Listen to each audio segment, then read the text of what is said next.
Ayer, hoy y siempre. Somos lectores. Feria Internacional del Libro de Guadalajara. Invitado de honor, Portugal. Expo Guadalajara, del 24 de noviembre al 2 de diciembre.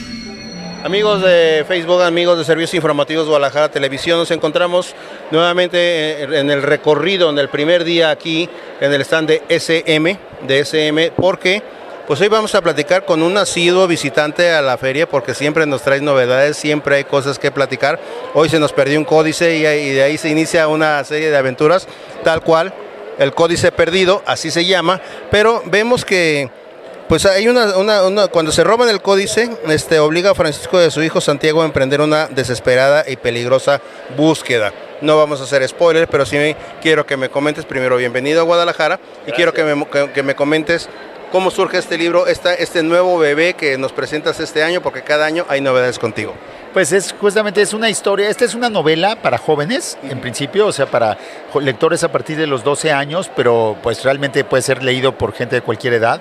Y es una novela que sucede en el México del siglo XVI, en la Ciudad de México, en 1540, digamos, 1545, que es 20 años después de la conquista.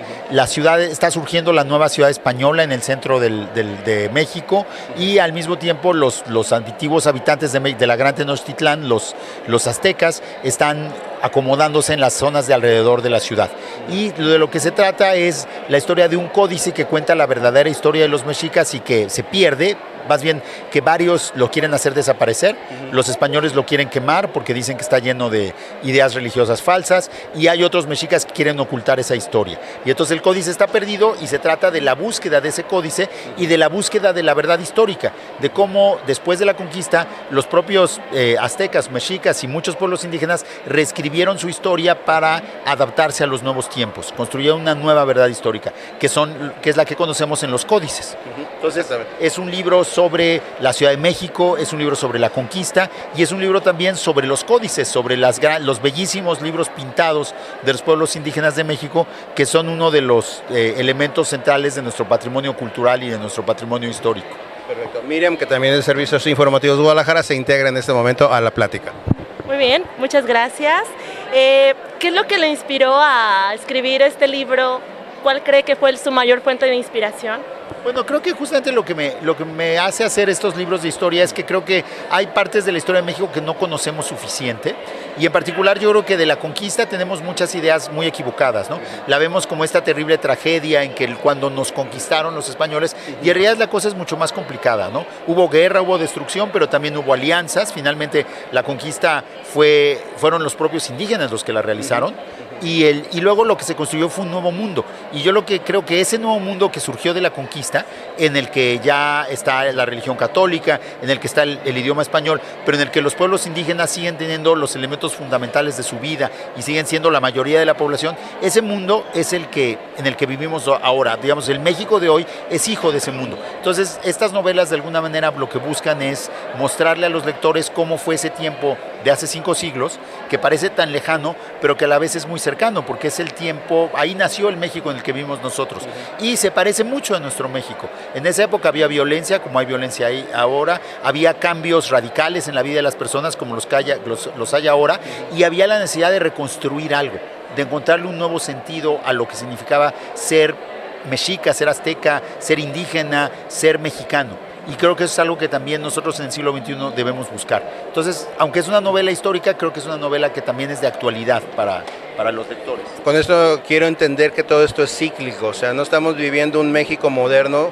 como en ese tiempo no se pensaba como un México o una Tenochtitlan moderno. Esas simplemente los ciclos de la vida que tú has logrado descubrir, los plasmas en novelas como esta. Algo de cíclico también, y finalmente que los problemas de injusticia, de violencia, de racismo que había en el siglo XVI sigue habiendo ahora. Más bien diría que a veces más que cíclico parece que tenemos una serie de condenas que no logramos superar, y ese libro también trata de eso. Trata, por ejemplo, de la manera en que en esa época se maltrataba y se discriminaba a los otomíes, que eran un grupo indígena que vivía en la Ciudad de México al lado de los aztecas y de de los españoles y cómo eran vistos como los más despreciables y cómo eran discriminados tanto por los aztecas como por los españoles. Y creo que pues, en el México de hoy también hay muchos sectores de la población que son discriminados y que son pues, víctimas de violencia, de no se les paga suficiente, no se valora su trabajo. Entonces también trato de mostrar esas cosas en el pasado y en el presente. Ahorita que menciona que no se valora su trabajo, yo creo que es muy importante que conozcamos su libro porque veo que hay muchas cosas que ha recogido, muchas cosas que hay ahí. Nos ofrece mucha información muy valiosa.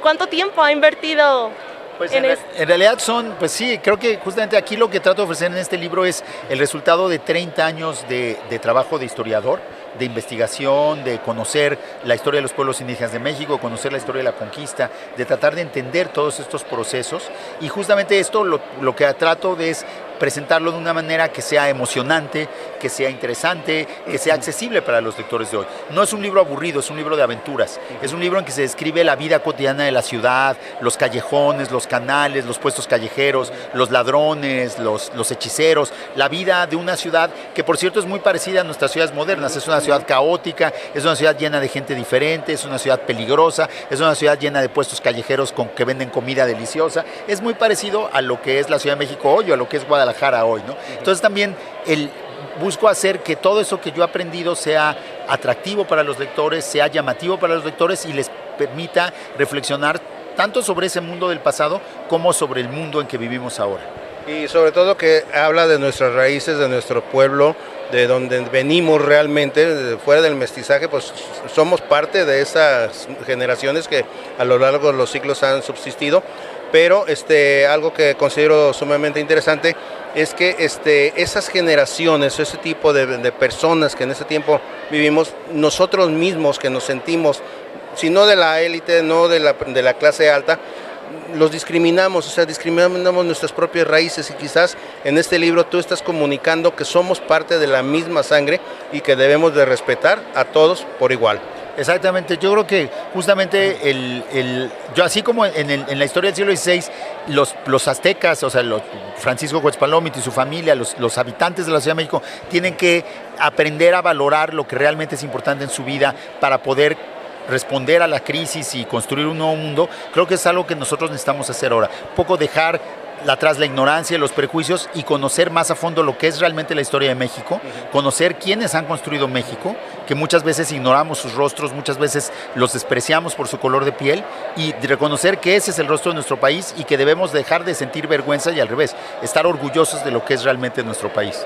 Ese es el primer punto, el tercero, digamos, del segundo. El primero, escribiste y te interiorizaste y aquí está plasmado. El segundo, bases en nuestras raíces. El tercero, estás dirigido a un público en donde normalmente por situaciones que se cree no leen los estudiantes, no leen los jóvenes, no están acostumbrados a hojear un libro. Creo que estás llegando a un perfil, a un target en donde es importantísimo, no que lean las novelas de los autores, que también trae fantasía, esto es realidad o de alguna manera es una ficción, pero tú lo has trasladado a la realidad de aquella época que vivimos en nuestra época actual. Bueno, yo creo que es importante que los jóvenes lean lo que les interese leer, ¿no? Si quieren leer fantasía es porque necesitan escapar de un mundo que la verdad no les ofrece muchas cosas llamativas y creo que de alguna manera la novela histórica también puede ser un género de fantasía porque es un mundo que existió realmente pero en el pasado y que también hace más rico nuestro mundo en el presente. Y pues uno de los mayores gustos que tengo yo como escritor es precisamente llegarle a un público que no necesariamente es un público que le gusten los libros y que ayudarlo a que descubra que los libros están llenos de universos, que cada libro que uno abre puede abrirle un mundo diferente. Y yo he tenido la fortuna de que los lectores de mis libros me han dicho que gracias a que leyeron mi libro y les gustó, luego han descubierto que sí les gusta leer y que han leído otros libros. Y creo que pues ese es el punto, ¿no? Aprender que leer es un placer y que ese placer pues tiene muchas formas diferentes y que hay libros de todos los temas posibles. Ok, para cerrar, Miriam, ¿alguna pregunta? Sí, yo creo que has tenido algún comentario de algún niño, creo también que es muy valioso. ¿Podrías comentarnos alguno sobre? Sí, claro que sí. Yo afortunadamente he tenido la suerte como escritor de que me han invitado a muchas escuelas y a muchos lugares donde han leído mis libros, sobre todo Huesos de Lagartija, que es pues no la primera parte, pero es es una aventura relacionada con esta aventura, aunque cada libro es independiente, se pueden leer por separado. Y creo que el comentario más valioso que he tenido es ese, cuando un niño se acerca y me dice, antes de leer tus libros yo pensaba que los libros eran todos aburridos y no decían nada interesante, pero después de haber leído tu novela me doy cuenta que los libros sí son interesantes y ya me gusta leer. Perfecto. Eso es lo mejor que puede hacer uno como escritor, ¿no? Abrirle el mundo de los libros a sus lectores. Y dejar a las nuevas generaciones un legado de cultura, de conocimiento y de apoyo a nuestras raíces. Exactamente. Perfecto. Tus redes, por favor, para que la gente te siga. Me pueden buscar en Twitter, en @Fede Navarrete, y en Facebook mi nombre, Federico Navarrete. Perfecto. Miriam, para despedirnos. Creo que es un tesoro su libro. Espero que muchos lo adquieran, que lo compren y, ¿por qué no?, que vengan a que lo firme también. Claro que sí. Y pues muchas felicidades. Muchas gracias y pues gracias por ayudarme a difundir el libro. Es un honor.